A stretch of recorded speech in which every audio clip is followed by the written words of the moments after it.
Assalamualaikum warahmatullahi taala wabarakatuh dan salam sejahtera. dari Dewan Serbaguna Menara Usahawan Putrajaya mempersembahkan kumpulan generasi Al-Quran Cengkyu mewakili Darul Quran dengan tajuk Kelemahan Penguasaan Hafazan Al-Quran di kalangan pelajar Darul Quran. Pemilihan tajuk projek ini telah melalui beberapa proses penting, iaitu sesi brainstorming, pemilihan masalah menerusi teknik SMART dan analisa kos faedah. Kami juga menggunakan Rajah Ishikawa bagi mengenal pasti punca paling mungkin, dan terakhir kami juga menggunakan analisa pro dan kontra bagi mencari alternatif cadangan terbaik. Rasionalnya, projek ini bertepatan dengan core bisnes Darul Quran untuk mencapai objektif bagi mengeluarkan hufaz, qura dan doa. Mari kita saksikan situasi sebelum projek ini dilaksanakan. Okey, Bu Tasha, boleh tak saya nak minta kamu ulang balik ayat yang kamu hafal semalam? Baik, Ustaz. A'udzu billahi minasyaitonir rajim. Bismillahirrahmanirrahim. Wan najmi idza hawa ma dhalla sahibukum wa ma ghawa wa ma Kejap, Syekh. Apa kamu dah ayat mudah je pun. Semalam saya tengok kamu baca lancar je. Apa masalah kamu sebenarnya, Bu Tasha? Entahlah Ustaz, payah nak cakap. Kau rasa kau tak jumpa kaedah mengulang hafazan yang sesuai, Ustaz? Tambahan, guru-guru ramai menggunakan kaedah yang pelbagai. Sampaikan kau jadi keliru lah, Ustaz. Kamu ikut. Tak apa, kali itu Ustaz maafkan kamu. Pastikan kamu terus mengulang untuk mencapai target yang kita tentukan. Dan pasal masalah-masalah yang kamu sebut tadi, biar Ustaz dengan pengurusan Darul Quran yang fikirkan macam mana kita nak buat. Jelas hadirin dan hadirat, kelemahan penguasaan hafazan Al-Quran sehingga menjejaskan keputusan peperiksaan. Siapakah yang terlibat dalam permasalahan ini? Sudah tentu pelajar, masyarakat dan kaki tangan Darul Quran. Jadi apa punca dan bagaimanakah cara mengatasinya? Marilah saksikan situasi seterusnya. Baiklah, kita teruskan kepada agenda mesyuarat kita pada hari ini. Laporan keputusan peperiksaan pelajar diploma subjek Hifzul Quran. 30% gagal. Apa masalah pelajar kita ni, Ustazah? Macam ni, Puan Pengerusi. Pelajar kita ni sebenarnya bukannya tak boleh nak menghafal, tapi susah nak mengingat balik ayat yang dah hafal tu. Ingat-ingat lupa, ingat-ingat lupa. Hokam, Ketua Jabatan Al-Quran, sila beri maklum malas. Jadi Ustazah, sepanjang pemantauan kami ada 3 punca utama kepada masalah ni. Yang pertama, tiada sistem ulangan yang khusus. Yang kedua, pelajar tidak mengulang secara konsisten. Dan yang ketiga, waktu tasfik yang terhad.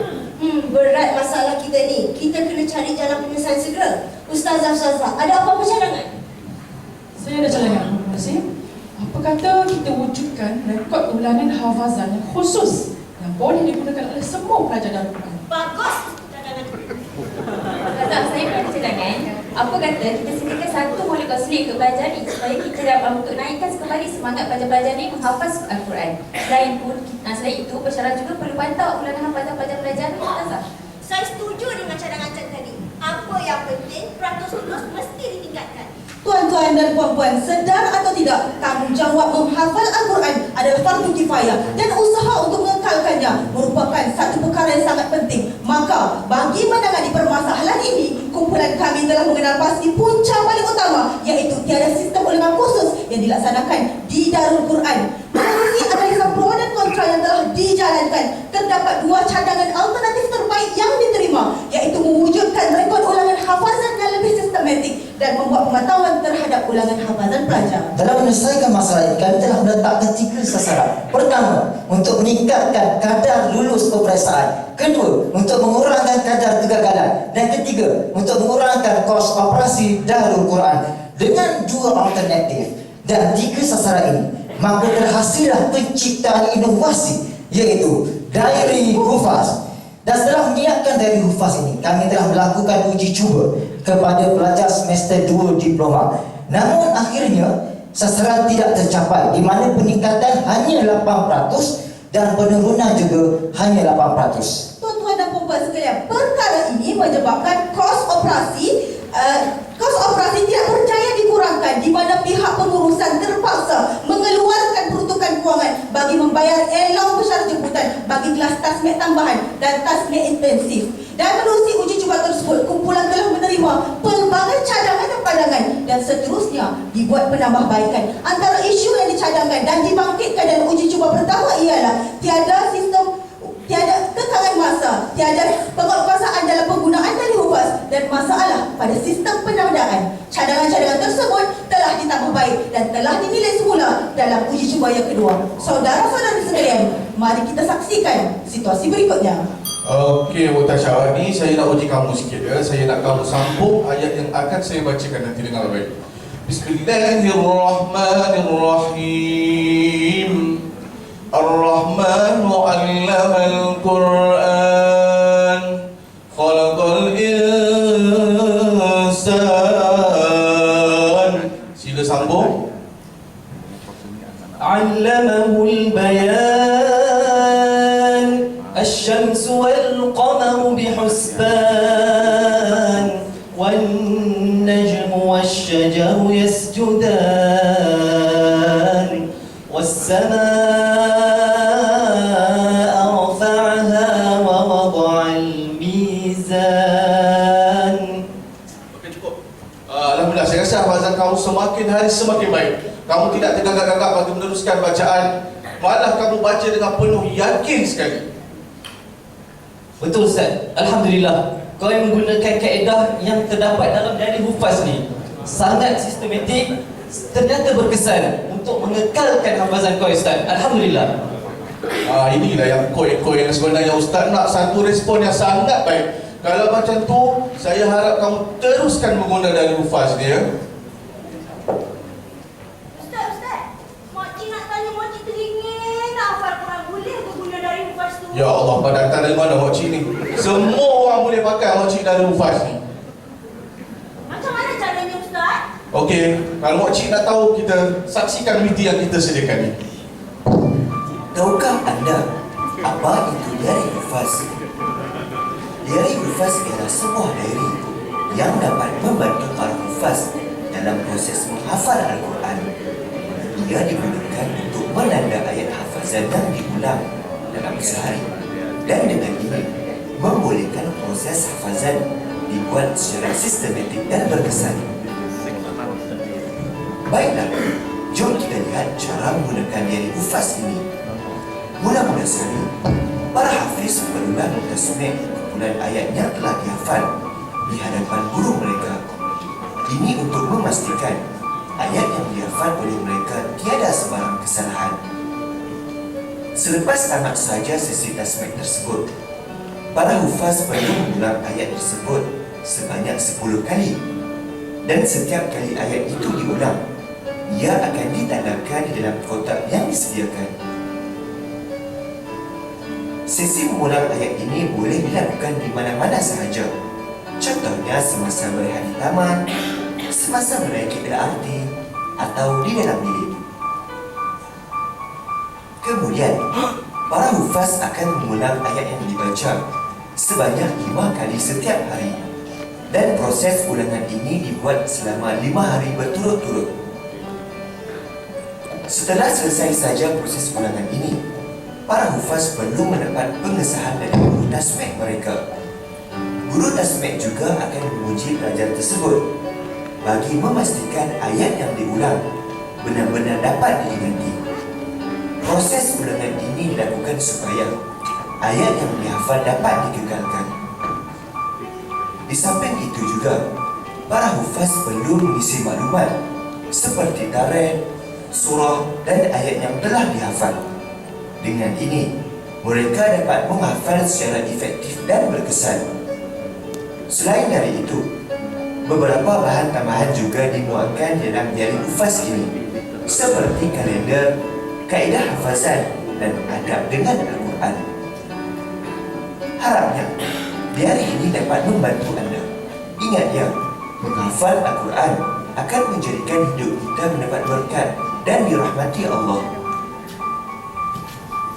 Jelas hadirin dan hadirat, melalui diari hufaz ini, kumpulan berjaya meningkatkan kadar lulus sebanyak 87% dan mengurangkan kadar kegagalan kepada 13%. Menerusi projek ini juga, jabatan telah berjaya mengurangkan kos operasi dengan memasukkan semua kelas tasmid tambahan dan kelas tasmid intensif yang menjimatkan sebanyak RM106,800 setahun. Selain mencapai sasaran projek, Dari Hufaz ini juga telah memberi faedah luar jangka dengan hasil keuntungan penjualan sebanyak 1,000 naskah dari Hufaz dalam tempoh masa sebulan berjumlah RM15,000.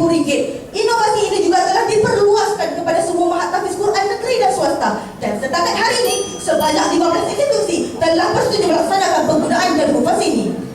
Jabatan juga telah mengemaskini prosedur hafazan dengan memasukkan penggunaan dari Hufaz secara rasmi dalam prosedur pengajaran dan pembelajaran tahfiz Al-Quran. Penggunaan dari Hufaz telah diseragamkan kepada semua pelajar melalui pelaksanaan markah penilaian berterusan sebanyak 30%. Bukan itu sahaja tuan-tuan dan puan-puan, dari Hufaz ini juga telah dilancarkan secara rasminya oleh Yang Berbahagia Datuk Ketua Pengarah JAKIM pada Mac yang lalu. Pelancaran yang jelas menunjukkan pengiktirafan diberikan di peringkat JAKIM itu sendiri dan Darul Quran khususnya. Selain itu, cadangkan pelaksanaan telah dibentangkan dalam persidangan pengetua-pengetua Maktab Tahfiz Al-Quran Negeri peringkat kebangsaan pada bulan April dan menerima reaksi positif daripada semua. Oleh tak itu, satu taklimat pengguna rasa telah diadakan kepada semua Maktab Tahfiz Al-Quran Negeri pada bulan Mei 2014. Seterusnya, satu taklimat pelaksanaan dari Hufaz telah diadakan kepada Mahatahfiz Ad-Din, iaitu salah satu Mahatahfiz swasta di negeri Perak. Kami telah menerima reaksi positif daripada 1,200 pelajar dan pengurusan Mahatahfiz tersebut berhubung pelaksanaan dari Hufaz. Apa yang lebih membanggakan, bagi memperluaskan penggunaan dari Hufaz di kalangan masyarakat, kami telah dijemput untuk mempromosikannya di dalam rancangan Nasi Lemak Kopi O di TV9. Kesimpulan yang memberikan adalah bagaimana melalui inovasi ini berjaya menyelesaikan masalah dan akhirnya dapat meningkatkan imej Darul Quran sebagai sebuah institusi pengajian tahfiz terulung di Malaysia, insya-Allah. Sekian daripada kumpulan kami Generasi Al-Quran. Wabillahi taufiq wal hidayah. Wassalamualaikum warahmatullahi wabarakatuh.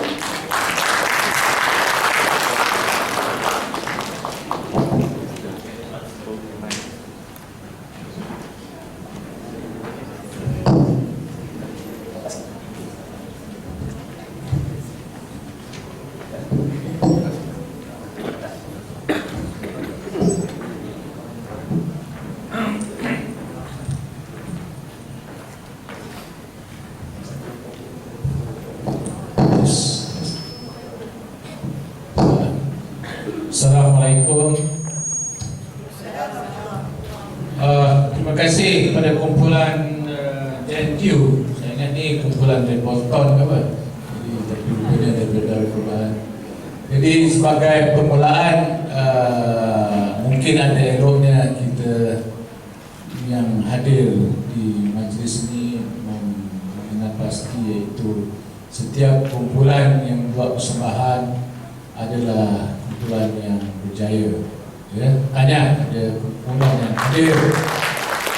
Tetapi saya rasa tumpuan kita bukan hanya melihat anda buat persembahan, tetapi bagi para hadirin yang hadir juga perlu belajar, ya, akan teknik-teknik baru, akan best practice yang anda laksanakan, akan cabaran-cabaran, ya.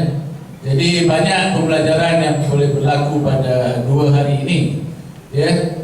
Dan juga bagi pihak pengurusan atasan bagaimana nak meningkatkan budaya KIK ini hidup di dalam organisasi anda, bukan hanya setakat sekali saja, ya.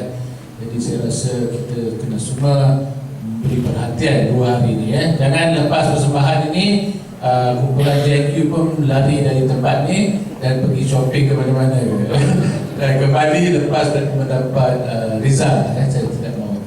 Okey, untuk sedikit penilaian, adalah juga elok kumpulan JNQ faham sejarah KIK ni, ya, bagaimana dimulakan, bagaimana asas-asas yang telah diletakkan. Jadi anda mungkin ada membuat satu raja perbatuan. Boleh ada peluang untuk tunjuk raja perbatuan, ya. Jadi raja perbatuan ini adalah sangat digalakkan bagi kumpulan KIK, terutamanya mengenal pasti akan perjalanan, ya, aktiviti kumpulan anda. Jadi saya tidak tahulah di mana anda berasaskan pada KIK anda. Adakah anda ikut panduan yang telah diberi oleh Mampu dan lain-lain lah, ya. Jadi mana dia raja? Ya. Jadi Raja Perbatuan ni akan memberi gambaran ya, akan flow anda ya daripada PDCA itu. Jadi projek ini saya tak silap saya memakan masa hampir 2 tahun lebih kan? Jadi selalunya lah kita kalau ikut kalender KIK eloklah dibuat dalam masa setahun 12 bulan ya. Kalau lebih 12 bulan mungkin anda kena jelaskan awalan lagi kenapa makan masa yang lama ya. Pasal kita dalam organisasi banyak masalah yang berlaku ya. Jadi kalau anda meneraikan semua masalah ini, anda tak boleh hanya buat satu projek saja. Anda kena buat banyak projek kan. Kalau buat satu saja nanti ada 9 projek lagi bila nak selesai. Jadi Raja Perbatuan ini menjadi panduan untuk kita memastikan kita dapat memusingkan PDCA itu dengan cepat.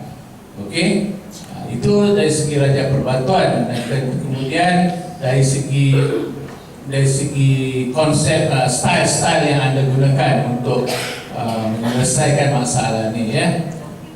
Jadi hasil ni bagus ya, bagus seperti saya kata anda dapat keluarkan dari UFAS ni.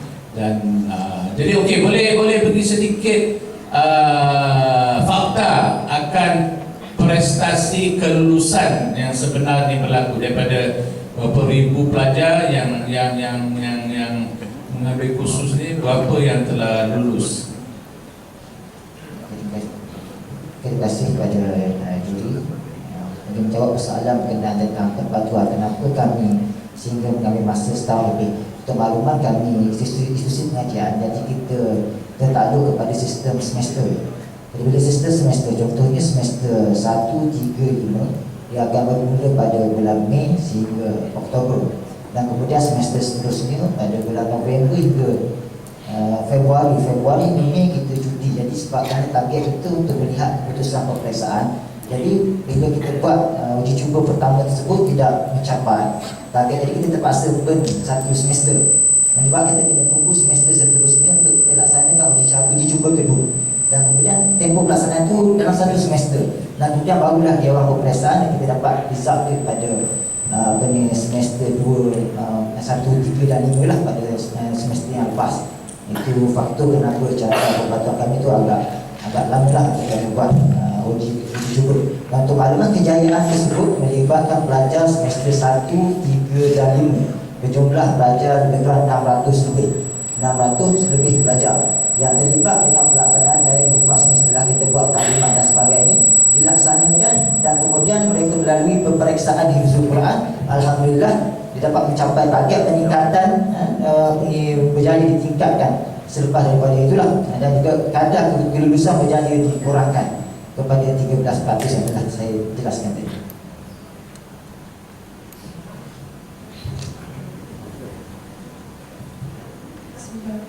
Assalamualaikum warahmatullahi wabarakatuh. Pertama tanya kepada kumpulan JenQ kerana berjaya memastikan dalam tugas yang praktik dan praktikal. Saya cuma ada 2 soalan. Yang pertama, kalau kita lihat setiap surah tu sekurang-kurangnya diulang sebanyak 10 kali, 5 kali dia ada satu sistem ulangan. Yang pertama, bagaimana standard tersebut diletakkan? Adakah ada melalui kajian ataupun uji cuba untuk menentukan rata ataupun mengikut masa lepas dan sebagainya? Itu yang pertama. Bersekali dengan apa dan mekanisme tambahan siapa sistem pemantauan itu dari segi motivasi, presentasi dan sebagainya. Itu soalan yang pertama. Soalan yang kedua, kalau kita tengok visi dalam Quran untuk menghasilkan generasi yang bertakwa, berilmu dan sebagainya, adakah kumpulan ada buat kematian untuk mengkaji impact dari segi bukan saja tak penguasaan tu, tapi maksudnya dari segi disiplin dan sasaran diri apa itu fast tu pada pakai daya fast itu saja. Okay, untuk maklumat tentang kadar bilangan 5 kali bermula yang mungkin boleh buka dari fast. Yang atas tu dia ada 10 kali. 10 kali tu ulang yang baru. Selepas saja dia tasmet dengan guru dia kena buat 10 kali. Dan yang 5 kali sehingga 5 hari setiap hari dia kena buat selama 5 hari. Kenapa kami pilih 5-10? Permulaan di peringkat pertama, iaitu uji cuba pertama, kami buat 20 kali. 20, 10, 10, 10, 10 hari. Tetapi hasil dia pelajar memang tak boleh buat kerana mengambil masa sehingga 5 jam untuk siapkan. 4 jam hingga 5 jam. Jadi kita telah bincang dengan guru-guru tasmed semua, ambil dia orang punya maklum balas sebab dia orang yang laksanakan. Jadi mereka mencadangkan supaya dikurangkan separuh. Jadi asasnya berdasarkan kita dapatan daripada guru-guru tasmed. Guru-guru tasmed pendapatan tu. Jadi kita kurangkan sehingga sekarang alhamdulillah pelajar boleh buat sebenarnya dia hanya memakan masa lebih kurang 2 jam. Sebagai penghafal Quran, untuk ulangan memang 2 jam satu masa yang seolah wajib dah bagi mereka selain pada ulangan baru. Yang untuk impak dari segi yang kita melihat dari segi bertakwa dan sebagainya, sebenarnya di dalam kita tidak berhadapan dengan masalah ini sebenarnya. Kerana mereka setiap masa boleh kata satu hari 4 jam mereka sibuk dengan Quran. Dan bila mereka pegang Quran, mereka baca Quran, sudah tentu menghasilkan satu sifat nilai tambah kepada mereka, iaitu takwa. Dan bila kita buat disiplin dari hufaz ini, mereka mengkhususkan masa yang begitu terperinci kepada ulangan dan menambahkan lagi masa mereka untuk mengulang dan menghafal Al-Quran. Dan ini memberi impak yang positif. Kita melihat kesan pelajar-pelajar senantiasa dengan dulu mereka dengan hafazan Al-Quran. Itu yang kita boleh nampak dari segi impak pada takwa tersebut. Bismillahirrahmanirrahim. Assalamualaikum warahmatullahi wabarakatuh. Saya sebenarnya sukalah tengok bila ada inovasi yang datang dari JAKIM ni. JAKIM selalunya memang beri something yang impresif. Daripada dulu sampai sekarang, bila saya dinilai untuk inovasi, jawatan inovasi yang kita pertandingan inovasi JPM pun, memang JAKIM selalu takkanlah mengecewakan. Tahniah kepada JAKIM dulu, saya ucapkan. Saya sebenarnya memang suka bila saya tengok, saya baca dari hufaz. Saya pun cuba kat rumah. Saya baca report yang agak menarik. Saya ada beberapa penting lah kita nak cuba tanya. Pertama sekali, kalau boleh lah, siapa pun di atas tak semestinya orang yang sama. Saya tahu semua orang bercakap. Bagaimana nak mengenal pasti masalah tadi? Daripada lakonan tadi saya dapat macam tu lah, dia bagi hafazan. Tapi macam mana, adakah dia bergantung direct kepada pelajar? Mungkin juga mana-mana, sebab bagi saya lah, kita manusia ni Allah jadikan ada kelebihan masing-masing. Tak semua orang boleh menghafal dengan kata baik dan mungkin masa. Itu saya punya argument yang pertama lah. Sebab hufaz ni untuk semua, orang kata apa level. Kita ada peringkat mungkin yang baru nak belajar, yang mungkin dah expert, novice, itu bahasa dia lah. Yang kedua juga, saya tengok tadi ada kesan daripada implikasi pada kos. Kalau kata kita mengamalkan kaedah ini, saya pun kurang pasti bila tadi disebutkan terpaksa buat kelas tambahan. Agaknya kaedah dulu kurang berjaya. Bila buat kelas tambahan pula lagi tak berjaya, Tapi bila ni jaya balik. Tu saya pun nak tanya lah, kenapa dahulu tak ada dari hufaz? Terima kasih. Bismillahirrahmanirrahim. Assalamualaikum warahmatullahi wabarakatuh. Terima kasih kepada soalan yang diajukan. Sebenarnya kami memang secara ini memang menjalankan satu kajian sedikit kepada permasalahan ini. Sebab kami menilai bersama peperiksaan selama beberapa semester pelajar menghadapi masalah yang sama, gagal dalam subjek Al-Quran. Jadi kami saya sendiri di Jabatan Pengajian Al-Quran dan kajian ini mengedarkan kajian sedikit kepada semua pelajar, kepada guru. Dan kami dapati antara punca masalah-masalah itu ialah kita tidak ada satu sistem ulangan yang khusus. Jadi masing-masing guru dia ada kaedah yang berbeza dan tidak ada penguasaan pun mana cara terbaik untuk digunakan kepada pelajar. Tak faham, saya potong. Tidak ada silibus ke? Silibus ada. Dia sudut nak menghabiskan mukorah, alhamdulillah. Maknanya silibus memang habis, semua habis. Tapi bila masuk ke esai, dia kurang ingat sebab dia tidak mengulang hafalan tu. Satu semester nak bawa 6 juzuk dan di akhir semester bawa 30 juzuk. Jadi dalam 30 juzuk tu berbanyak menghafal sangat dan mengulang hafalan yang 30 juzuk dalam masa 3 tahun tu. Sebab dia di setiap semester dia tak mengulang, dia hafal tinggal. Jadi dengan ada sistem ulangan ni, dia kena hafal dan dia kena ulang. Jadi dengan cara itulah membantu mengekalkan prestasi hafazan. Saya tengok dari segi teknik pelajaran sebenarnya yang masalahnya di situ. Yang mana setiap pensyarah yang mengajar tidak kata teknik khusus. Sepatutnya saya tak tahu nak tanya lah sama ada pensyarah-pensyarah di dalam Quran mempunyai kata apa basic degree ataupun education yang sama, yang mana teknik-teknik yang sama akan diajar. Adakah begitu? Okey, kami memang lulusan ijazah pensyarah tasmik, tetapi kami tidak ada basic dalam bidang pendidikan. Diploma pendidikan tidak menjadi syarat.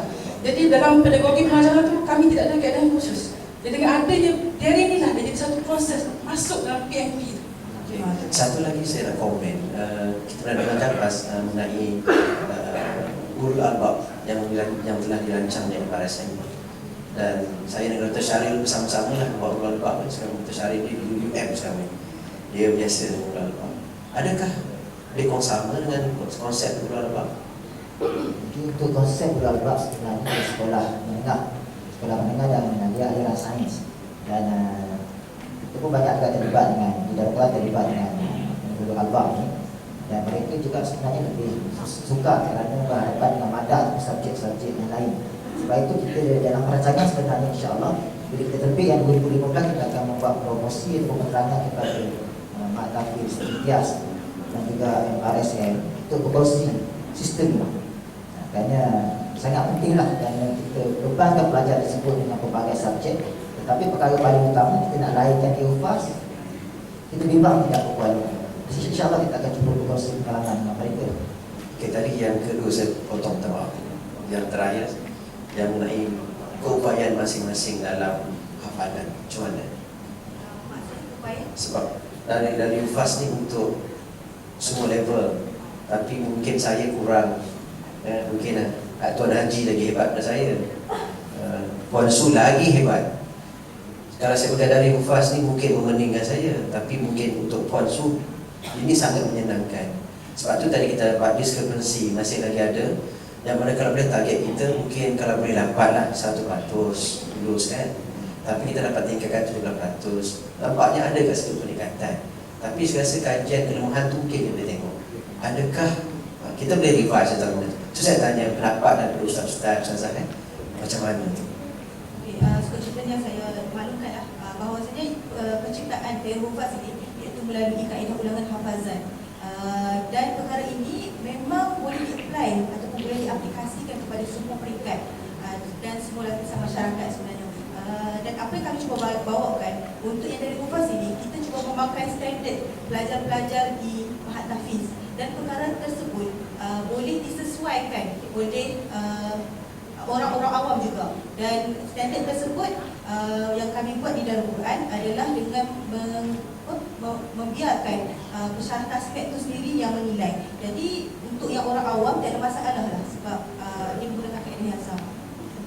Mungkin saya boleh tambah, sebenarnya kita dah mudahkan dari UFAS tu, dia ada kotak-kotak. Sebenarnya kalau orang awam nak kita ada panduan di daerah itu dia ada panduan. Dan sebenarnya kadang-kadang setengah orang awam dia tidak ada kepakaran untuk mengulang. Jadi dengan diary UFAS ni dia ada satu panduan dan dia boleh beli diary ni, dia boleh jadikan sebagai diary utama dia. Dan sekiranya dia menghafal contohnya 1 hari 2-3 ayat, dia sangat fleksibel untuk digunakan untuk diary UFAS tersebut. Kerana dia boleh, kalau contohnya dia hafal 3 ayat, hari pertama dia cuma ulang 10 kali. Sedangkan yang itu untuk kalau pelajar kita memang mengambil masa 2 jam. Tapi kalau orang awam, kalau dia hafal 3 ayat saja, saya ingat dalam masa 10 minit pun dah selesai 10 kali. Dan 5 hari itu dia boleh berterusan dan insya-Allah dia boleh ingat ayat tersebut. Harga dia 15 ringgit. InsyaAllah siapa nak dapat boleh dihubungkan saya. Kami juga ada menjual online ya, boleh like kami punya page dari UFAS. Saya dapat beli Saya ingin menjawab berkenaan dengan mengurangkan kos operasi, di mana sebelum projek ini kami mengadakan kelas tasmik tambahan yang menggunakan khidmat 30 orang pensyarah jemputan, pensyarah tasmik jemputan, di mana kos seorang pensyarah tasmik jemputan adalah RM1,800, dilarangkan kepada 2 bulan 30 orang, kos ialah RM102,000. Kami juga sebelum projek ini mengadakan kelas tasmik intensif kepada pelajar-pelajar yang nak mengulang. Selepas projek ini, dengan penggunaan dari UFAS, kelas tasmid tambahan dan kelas tasmid intensif dapat dimasukkan dan menjimatkan sebanyak RM106,800 setahun.